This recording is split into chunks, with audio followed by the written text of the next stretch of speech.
The Winter Tree by Georgina Lewis. Read by Jill Greenacre.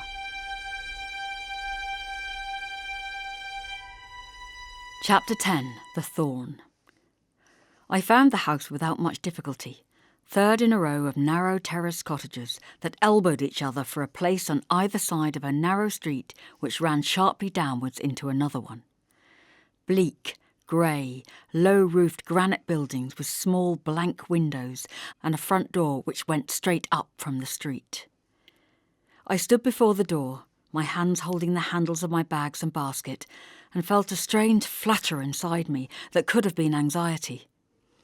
I put the bags to the ground and knocked resolutely.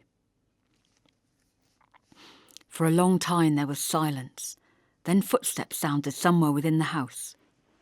A handle rattled, a scrape, and the door opened, and Hester stood there in the doorway. We stared at each other for a while in disbelief, neither of us moving. Then she opened her mouth, and words came tumbling out. "Oh, Abby," she cried in a voice eager with joy. "Oh, Abby, you came. I never thought you really would. It was so good to see you." Her hands pulled at me, clutched at my bags, and dragged me in through the door. "When I got your letter telling me you were coming, I was afraid you would change your mind. It's such a way on the train and carrying all this stuff too. What is it? Oh, baby clothes. What's this at the bottom of this one? Jam. Jam from Auntie Susan. Oh, Abby, look. Damson and plum and cherry." Her hands rummaged in childish delight about the bag, feeling and guessing, and lifted out pots of mother's jam, thick and dark and resonant with the feel of home.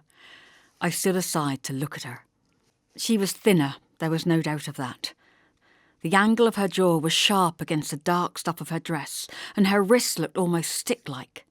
Her tangled hair was piled up on her head in some confusion, and her small hand snatched at bits of it and pushed it impatiently back up again as it fell from time to time about her ears. Her neck was thinner too, and the soft bloom of country air had gone. Only her swollen waist and mound of clothes about her middle belied the thinness and made her seem like some badly made doll, unevenly stuffed with sawdust. "Hester," I cried, "are you eating properly, child? You're so thin. You look as if you've been eating nothing at all for weeks. Oh, Hester, Mother would have a fit." She gave me her smile, the quick, fleeting one, and looking downwards, put her hands around her stomach. "Thin?" she asked. "Oh, I don't mean the baby," I said quickly, "but the rest of you. Look at your arms." "Yes," she said briefly, "I'm eating enough." She leaned forward eagerly.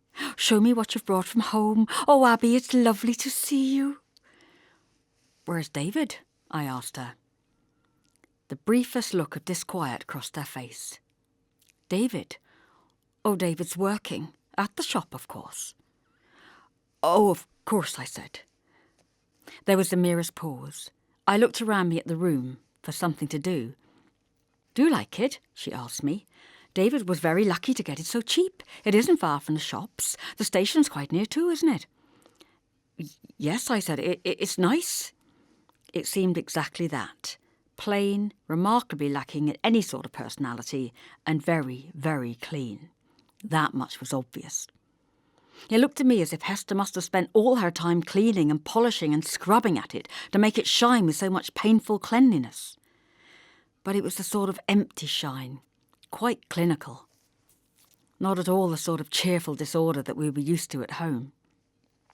"Let me make you some tea, Abby," she was saying eagerly. "I've longed and longed for you to come. You don't know how much. I plan to make you tea. You'll have something to eat, won't you? Some cake? I've made a bit of heavy cake. It's such a long way on the train from home too. You must be some tired.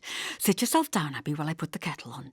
Oh, the lovely, lovely jam. It so reminds me of home. And apples too. And what's this? Oh, knitting. And more knitting. And look at this pickle.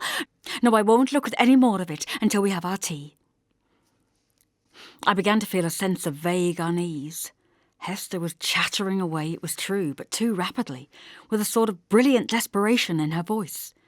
Her eyes were bright, and she rushed recklessly about getting me a cup of tea and cake and asking me question after question about Mother and Thomas and Father and Lizzie and home. She exclaimed endlessly over Mother's pots of jam and pickle and Lizzie's shortbread, and insisted on my eating a piece right away. "And you too, Hester," I said. "You must try a piece too. After all, Lizzie sent it for you and David. You haven't even had your tea." "Not just now," she said, brushing the shortbread aside with a wave of her hand. "What else is there in your bags, Abby? Oh, it's like Christmas." "Plenty of baby clothes, bonnets and vests and little knitted boots. Oh, and oh yes, Thomas has sent you a mirror with a frame that he made you. I hope it hasn't got smashed. He'd never forgive me if I'd broken it on the way here." She took the mirror from me and turned it over in her hands. "It's beautiful," she said breathlessly. "Oh, Abby, it's lovely. Please tell Thomas it's the nicest mirror I've ever had." Then we began on the village. She wanted to know how the vicar was, and the shop, and Mrs. Blamey, and the churchyard birds, and we had a long and frenzied, I thought, conversation about trivialities like the scratches on Thomas's knees. Every time the conversation seemed to show any sign of turning in her own direction, she would deftly steer it away again, until in desperation I stopped her headlong rush of chatter and asked her outright, "And you, Hester, how are you?" She began to look like a cornered animal. I was oddly reminded of poor Jackie all those years ago, crouching on its perch. Her hands grew restless and began to fiddle with the handle of the teapot, and she said with breathless haste, "I don't want to talk about my doings, Abby. I want to hear about home." "Well, you have heard," I told her. "You've heard already all there is to hear. Lanisick is really just the same as usual, exactly as it was when you left it last March, and no doubt exactly as it will be next year as well." "But I want to hear everything. Oh, Abby, I miss it so." There was a low choke in her voice. I looked closely about her. This seemed to be a cry far nearer the truth than any of our conversation so far. Her anxious eyes looked up at me across the little room and pleaded silently. I risked the question. "Aren't you happy, Hester?" She gave that small, tight little smile that I knew so well and looked down at her hands clenched together in her lap. She began to fiddle with her wedding ring, sliding it up and down the thin finger. "Oh, yes," she said quickly, but that old closed-in look was back. "Dave is very good to me, quite wonderful, in fact." I thought of Joseph's words in the churchyard that evening before the wedding. "Dave is a nice chap, he'll be good to her." There was a clock on the narrow mantel-shelf above the hearth. It dropped loud ticks into the silence. I waited for her to speak again. She didn't. "And you're having a baby, Hester. That must make you very happy." She looked up at me, her thin face pale in the light from the small window, and caught her hands nervously together. She fidgeted with her fingers. "Is David pleased?" I asked her gently. She nodded. "Are you frightened, Hester? Are you frightened of the birth?" She looked quickly up at me and bit her lips until they went white, with small patches of blue between the teeth marks. "It can't be that bad," I said with a bright attempt at reassurance. "Mother had 4 babies quite easily, I think. Why don't you ask her what it's like?" Her thin cheeks filled suddenly with colour. "Come home?" she asked me tremulously. "Could I come home?" "Well, yes," I said, to see us. Couldn't you, Hester? Would David mind, do you think?" She seemed not to have heard me. Her eyes were on the sky beyond the window, and I wondered at the look of rapture on her face. Then she started and looked down at her great mound of stomach and said tonelessly, "No, how could I? Not like this." "Would you like Mother to come here to see you?" I asked her gently. "Then you could talk about it, the birth and everything, with her." She looked up at me and said yes, but without much interest. "But you do want to see her, don't you, Hester?" I pursued. She nodded listlessly. Her eyes moved to the clock, and a shadow seemed to cross her face. "It's time," she said. I wondered for a moment if she meant it was time for me to go, but there was a sudden rattle at the door. Hester said, "David," and the little drawn smile was back. She got slowly to her feet and crossed to the door to open it. David came into the room, shook hands with me and gave me a boyish smile, aching with earnestness. "Hello, Abigail. Nice to see you. Seems a long time, doesn't it?" His eyes fell tenderly upon Hester, and he flushed. "And how do you think she's looking? Marvellous, isn't she? Married life suits her, don't you think? There's our proof, too." I saw Hester flinch, almost imperceptibly. David smiled again and took off his jacket. He hung it up on a hook fixed to the back of the door and waited. I wondered if Hester would offer to make him tea. It seemed inappropriate for me to do so. "Kettle on the boil, is it, Petal?" He rubbed his hands together rather tensely. "I'll make it, shall I? Have you made Abigail a cup? Oh, yes, I see you have. I'll go and make my own." There seemed to be a very slight constraint between them, but I dismissed it as probable embarrassment at my presence. David went into the kitchen in search of tea, and Hester and I sat down again. "He looks well," I said brightly, after a pause. "Yes," she said, "he keeps very well." The little clock on the mantelpiece ticked on. The sound of the kettle being filled came to us from the kitchen, then the quick small pop of a gas flame, a muffled bump and scrape. "David's put the kettle on," Hester said lamely. I nodded. The smell of gas drifted through to us. I tapped my fingers on my knees and looked down. For something to do, I bent and rummaged through my basket by my feet, between the knitting and the parsley and the jam and vests, and brought out Joseph's present in its paper bag. "Here, Hester," I said. "I nearly forgot. Joseph sent you this." Her head shot up. Her eyes stared at me like great pools for a moment, deep with what looked like fear.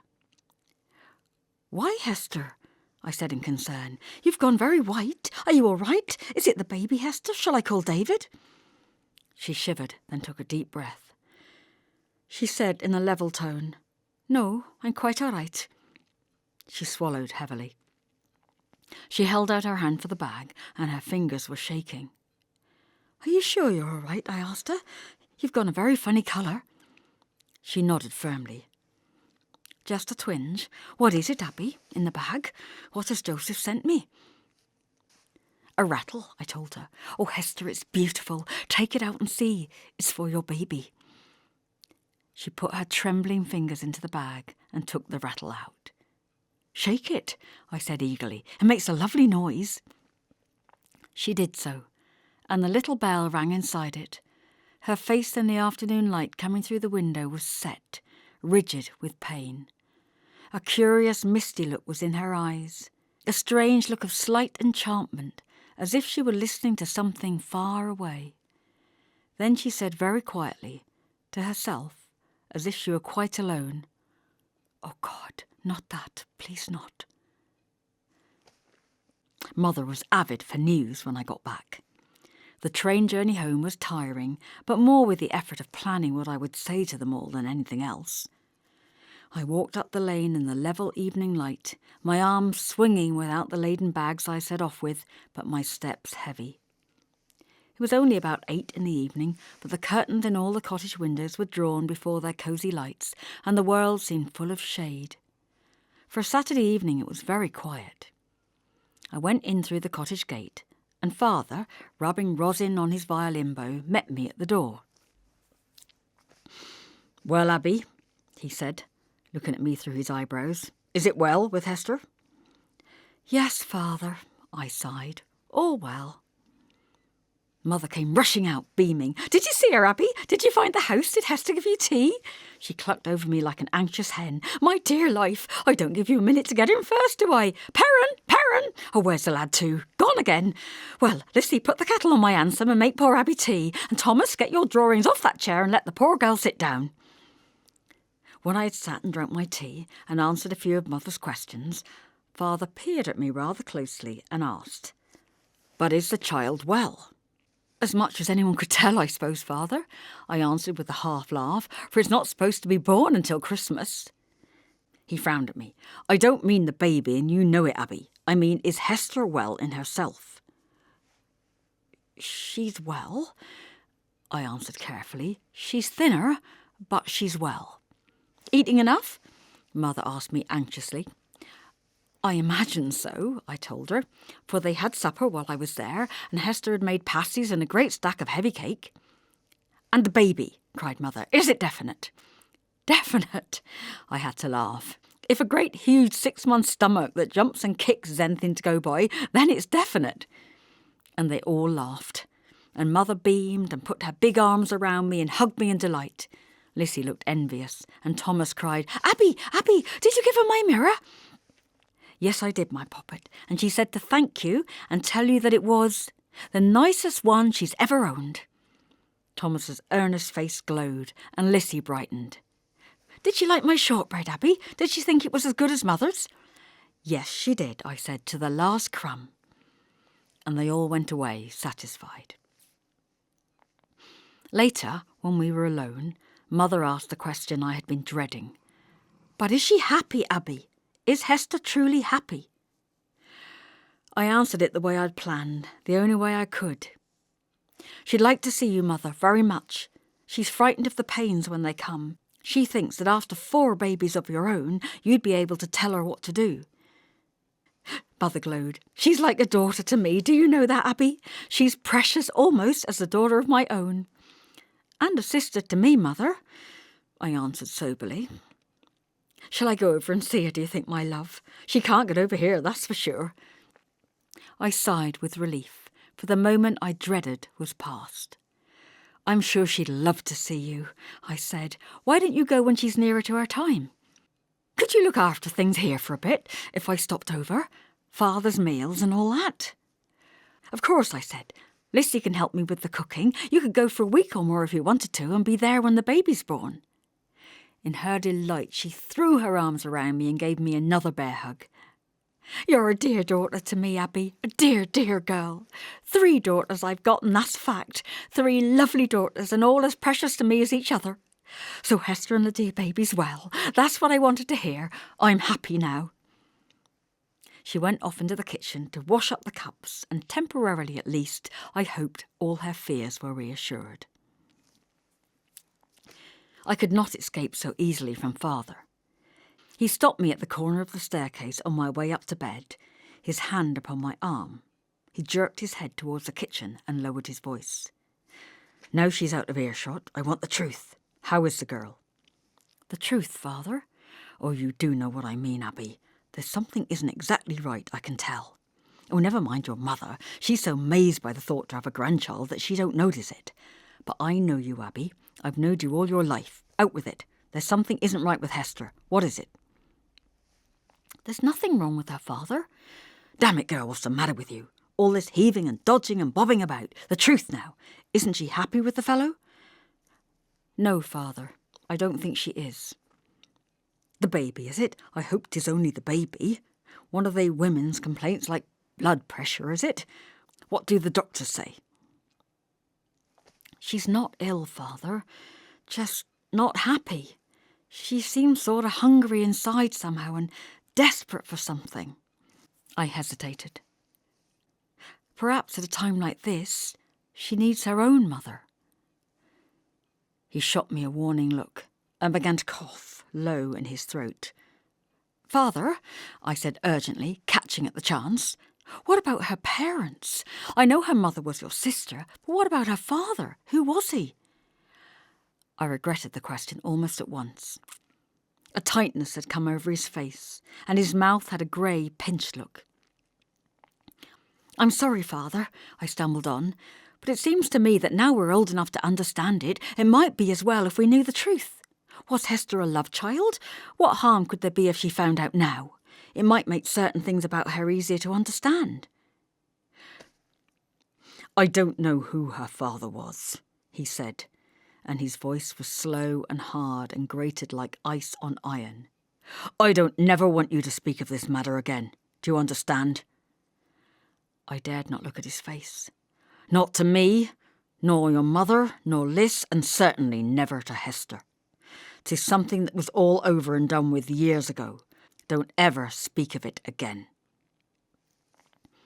I turned to look at him, and was shocked to see his face. There was something there that I'd never seen before, a kind of haunted look, as if a moment long dreaded had at last come to pass. There was a weariness in it, and fear too, and suddenly he looked like an old man. He sighed heavily and passed his hand across his face. Then he said more kindly, Don't ask me to tell you, Abby. There's a great deal of pain in it, and there's some things past telling, even to a daughter. 'Tis best forgotten." He turned to go and then stopped, his hand on the doorknob, and turned back to me. "She should have married him, Abby. I'd have thought you'd have been able to make her see sense. Hester should have married him." "Him?" I echoed blankly. "Him? Who, father?" "Why, Joseph, of course," he said. "She should have married Joseph. He's the only chap who could have saved her from herself. That boy, what's his name? David. He'll never do it." It struck me afterwards that was a very odd thing to say about a son-in-law.